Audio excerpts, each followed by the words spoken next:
Para sa ating mga balita, bansang Syria gustong makipag-alyansa sa Israel? NATO ayaw tanggapin ang membership ng Ukraine. Pero bago natin umpisahan ang ating mga balita, mangyari po lamang na i-like ang video ito para sa patuloy na paghahatid natin ng ating mga updates mula sa loob at labas ng bansa. Malaking tulong po ang inyong like para sa aming mga content creator. Maraming salamat po mga kababayan.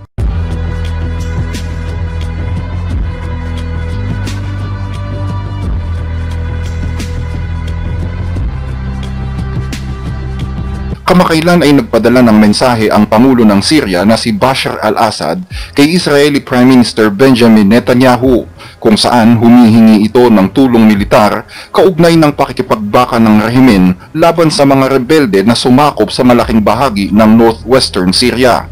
Yan ang ulat na inilabas ng pahayagang Elaf sa Saudi Arabia. Ayon pa sa ulat na nakalap ng Elaf sa isang intelligence official, pinadaan umano ang mensahe ni Assad sa pamamagitan ng isa sa kanyang mga aide na nakabase sa Europe. Bagaman sinabi ng Israel na wala silang kinalaman sa kung anuman ang nangyayari sa Syria ngayon, hinihiling nito na alisin muna ng Syria ang lahat ng mga elementong Iranian sa kanilang bansa kung nais talaga nito ang suporta mula sa Israel. Kabilang sa hinihiling na alisin ay ang mga militar na kailan lamang ay ipinadala ng Iran bilang suporta kay Assad. Ang pagpasok ng mga puwersang Iranian sa Syria ay kinumpirma ng IDF spokesperson Brigadier General Daniel Hagari na nakatutok ngayon sa mga sitwasyong nangyayari sa karatig nilang bansa. Sinabi ni Hagari na totoo ngang pumasok na ang puwersang Iranian sa Syria kung saan sinabi naman ng pahayagang Reuters na ang puwersa ng Iran ay nagbuhat daw sa Iraq at tumawid sa ilog ng Euphrates. Sinabi pa ni Hagari na ang bansang Syria ay para lamang sa mga Syrians at sisiguraduhin nila na hindi ito magagamit ng Iran at Hezbollah upang maging daanan ng mga smuggled na armas na gagamitin kalaunan laban sa Israel. Ipinahiwatig din ng Israel na malaking tulong ang kaguluhan sa Syria para sa kanila dahil mapupuntaan niya ang atensyon ng Iran at Hezbollah sa kaguluhang ito para lamang tulungang manatili sa kapangyarihan ang kanilang kaalyadong si Assad. Sa ganitong paraan ay mapapanatili ang ceasefire sa pagitan ng Israel at Hezbollah. Pero magiging banta rin ito sa Israel dahil kapag dumaksa ng husto ang puwersang Iranian sa Syria, nangangahulugan ito na mas mapapalapit ito sa mga borders ng Israel. Inakusahan naman ng Iran ang bansang Israel na isa sa mga nasa likod ng kaguluhan sa Syria, kung saan sinabi ni Iranian President Masoud Pezeshkian kay Pangulong Bashar al-Assad na malalampasan din ito ang mga pagkilos ng Zionistang rehimen para guluhin ang kanyang bansa. Kasunod nito ay idiniin ni Pezeshkian ang malakas na suporta ng Iran sa bansang Syria. Sa kabilang banda ay lumabas din ang ilang mga ulat na nangyari ang pagsalakay ng mga rebelde sa Syria matapos umanong magpulong ang Estados Unidos at United Arab Emirates kung saan pinag-usapan ng dalawang bansa ang pagputol sa alyansa ng Iran at Syria. Kung mapuputol niya ang alyansa ng dalawang bansang ito, makakatulong ito sa planong i-isolate ang bansang Iran. Kapag nangyari ito, ay aalisin na rin daw ang mga sanctions na ipinataw naman sa bansang Syria. Ayon sa mga ulat, ginagamit daw ng US at UAE ang mga rebelde upang i-pressure si Assad na umalis na sa pakikipag-alyansa nito sa bansang Iran.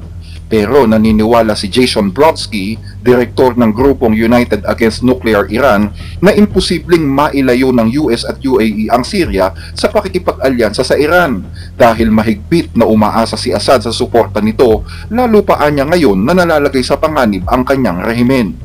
Sa ngayon ay wala pang tugon ang gobyerno ng Syria sa kondisyong hinihingi ng Israel kung nais talaga nito ang kanilang tulong. Sa ngayon ay mas kailangan daw ng Syria ang Iran at Russia. Bukod dito, malinaw sa lahat na itinuturing din ng Israel na kaalyado ang mga Kurds, isang etnikong pangkat na may komplikadong relasyon kay Assad.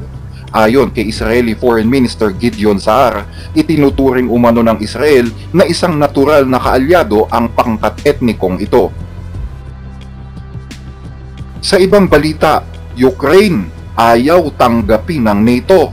Malaki ang posibilidad na umiwas ang NATO sa panawagang bigyan ng imbitasyon na maging kasapi ang bansang Ukraine kapag naganap na ang NATO Foreign Ministerial Meeting. Yan ang iniulat kahapon ng Reuters ayon mismo sa ilang mga diplomats. Sinabi pa ng Reuters na ayon sa isang NATO diplomat, aabutin pa daw umano ng ilang linggo o buwan bago makamit ang konsensus. Hindi na rin anya nakakagulat kung hindi man pag-usapan sa pagpupulong ang pagiging kasapi ng Ukraine. Matatandaan na nagpasa ng application sa NATO ang bansang Ukraine mula pa noong September 2022, kung saan noong Hulyo ng taong ito, kinumpirma pa ng organisasyon ang hindi na mababagong desisyon ng Ukraine sa pagtahak nito sa landas ng Euro-Atlantic integration, kabilang nga ang pagiging kasapi ng NATO. Yan ay bagaman walang malinaw na balita tungkol sa magiging future status nito.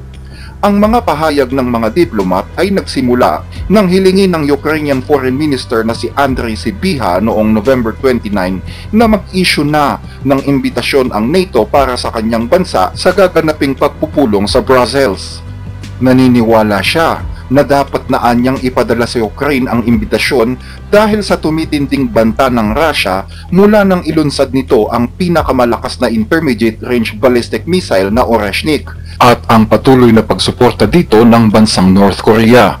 Kaugnay din nito ay nanawagan sa Ukrainian President Volodymyr Zelensky na oras na upang tapusin na ang digmaan sa pamamagitan ng pag-absorb ng NATO sa mga natitirang teritoryo ng Ukraine at ang pansamantalang pag-abandona naman sa ilang bahagi ng bansa na sinakop na ng Russia.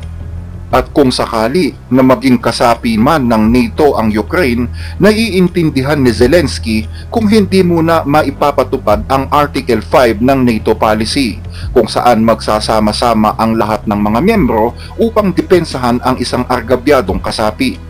Tungkol naman sa teritoryong sinakop ng Russia, sinabi ni Zelensky sa Japanese news agency na Kyodo na mas mabuting daanin na lang muna sa ngayon sa diplomasya ang pagbawi sa mga teritoryong ito.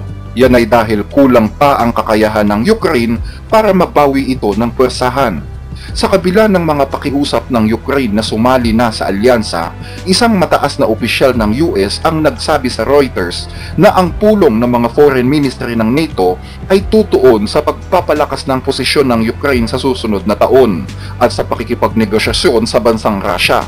Imbis anya na maging kasapi ng NATO, mas mabuting bigyan na lang muna ito ng maraming pondo, armas at mobilisasyon. Naniniwala ang nasabing US diplomat na ito ang pinakamahalagang maibibigay ng NATO sa Ukraine sa ngayon. Ganito rin ang nais na mangyari ni Pangulong Joe Biden bago naman umupo sa pwesto si President-elect Donald Trump sa kabila ng mga pagtutol ni Trump na magbigay ng suportang militar sa Ukraine. Samantala, sa isang panayam sa Financial Times noong December 2, sinabi naman ni NATO Secretary General Mark Rutte na mas mahalaga ang pagpapalawak ng military assistance sa Ukraine, lalo na ang air defense nito bago ang mga posibleng pakikipagnegosasyon sa Russia, kaysa sa mga usapin kung kailan maaaring maging kasapi ng NATO ang nasabing bansa. Dagdag pa ni Rutte, ito ang priority number 1 ngayon ng alyansa ng NATO. Hanggang dito ang ating mga balita. Muli ay maraming salamat sa inyong pakikinig at magandang araw.